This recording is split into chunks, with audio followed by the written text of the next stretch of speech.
Good day. This is the diary of the Pan-African preacher.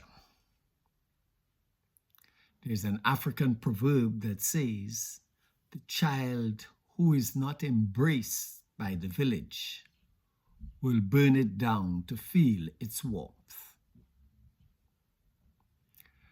Riot is the language of the unheard, Dr. Martin Luther King said. The recent Kenyan youth-led demonstrations are an indication of a national communications problem.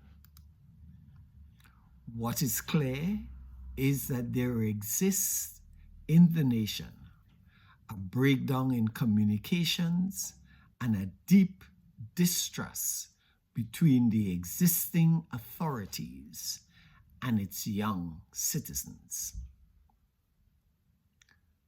Why is this important and critical as we consider the present circumstances and Kenya's future aspirations? First, it is important for us to note that Kenya's youth population represents 55% of the national population, or in other words, 30 million of the estimated 55 million persons. Second, we must note that in the last general elections held only 2 years ago, 50% of the youth who could register to vote did not. And only 38% of the youth who did register voted. This reveals a lack of confidence in the political process. Both of these factors have contributed to this catastrophic collapse in the democratic processes of the nation. Useless hours and countless talk shows will be dedicated to tossing around accusations as to who is to be blamed.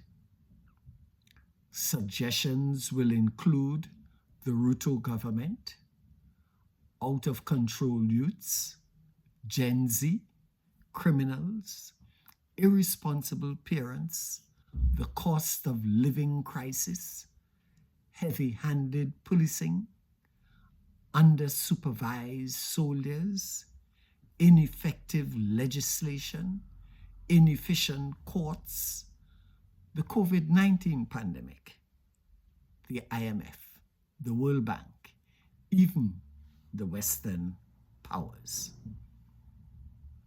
The fact remains that 20 lives have been lost.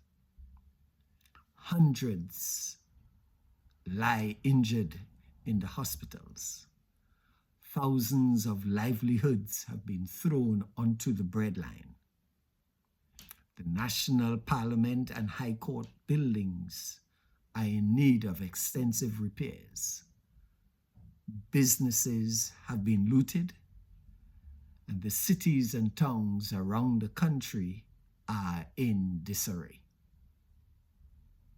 The country must do something better and must do something different if it is to save itself from imploding and having to vent its frustrations every few years.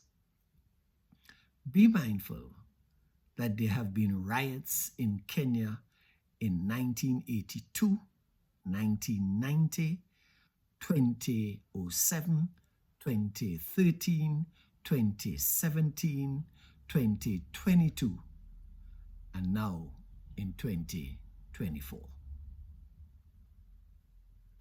So how do we move forward from this point in the evolution and development of the Republic of Kenya?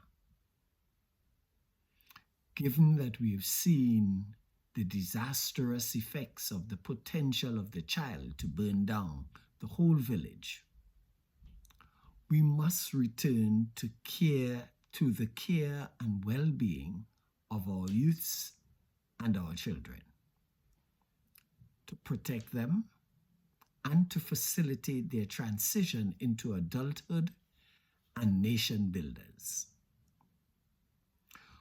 What I envisage will happen in the next few months is that both the government and the people will busy themselves with rebuilding buildings, outing fires, cleaning streets, holding funerals, seeking to get the nation off of international television screens, hoping to present a sense of normalcy. My fear is that priority will not be given to the voice of the youths. Attention will not be paid to their concerns. They will not be afforded transparency and accountability by involving them in defining the problems and helping to provide the solutions. You see, this is the high cost of sharing the warmth of the village. If this is not done in significant and meaningful ways, the fires of our youth's anger will burn again. Ashe.